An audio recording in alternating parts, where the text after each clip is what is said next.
from triathlon, SEA Games medalist si Raven Alcoseba. Raven, first of all, kamusta na po kayo? Ngayon lang tayo nagkasama ulit. Okay naman po.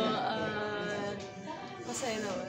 Okay, first of all, alam ko meron kayong pag-aandaan na aquathlon bukas sa Vermosa, Imus. Kamusta na ang training ninyo for this event, and ano ba yung magiging expectations ninyo for this event na this will be a big help also sa selection process ninyo sa national training pool? Okay naman po. Tuloy-tuloy naman po yung training. And feeling ko malakas po yung field bukas, lalo na po sa iksi ng race natin. And of course, makakasama nyo rin yung iba pang mga members ng national team like si Kim Molino, si Inaki Lorbet, si Matthew Hermosa, and the rest of the locally based members of our team. Sayang nga lang, si Kira Ellis naka-base na abroad, kaya hindi na siya nakakasama. We're excited of course na bukod sa mga national team members, bukas masasaksiyan din natin yung iba pa natin mga local and foreign triathletes para dito sa competition.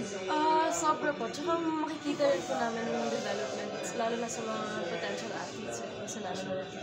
Sa ngayon ba, meron kayong mga improvements so far with regards sa inyong training, whether it's swim part, sa bike part, at sa run part? And I know you will be preparing for the other tournaments like yung Asia Cup, and of course, ang pinakamahalaga yung Southeast Asian Games next year sa Thailand.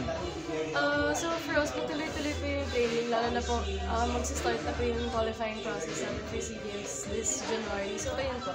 Okay, bukod pa rito, you're also gonna suit up for the De La Salle University for the upcoming UAAP Season 87 swimming competition. So, tiyak mo bang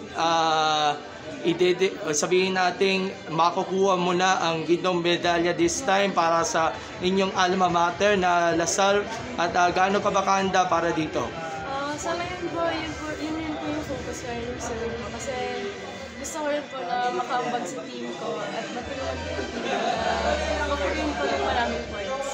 Okay, lastly, ano yung mga pinaka-memorable na natutunan ninyo from the recent National Athletes Forum na magagamit ninyo sa inyong career as an athlete and even outside of pagiging atleta mo? Actually, for me po, since medyo nag-grad ako na marami palang career opportunities na sa forum na to. So parang, for me, since 4th year student na yun ako, so yun din yung nasa isip ko kung ano ba yung career path ko and stuff. So, malaking tulong ko na may mga ganitong opportunities for us athletes po. Okay, so Miss Raven, may mga gusto ko yung pasalamatan at iimbitahan kita ulit sa isa pang interview after nitong aquathlon kung maka-top podium ka. Pero bago yan, magpasalamat ka muna sa mga taga-suporta. Thank you po sa lahat ng nagsusupport sa akin. Maraming salamat. Thank you so much, Raven, and update nyo ako bukas para dito sa National Aquathlon. So God bless you and thank you po.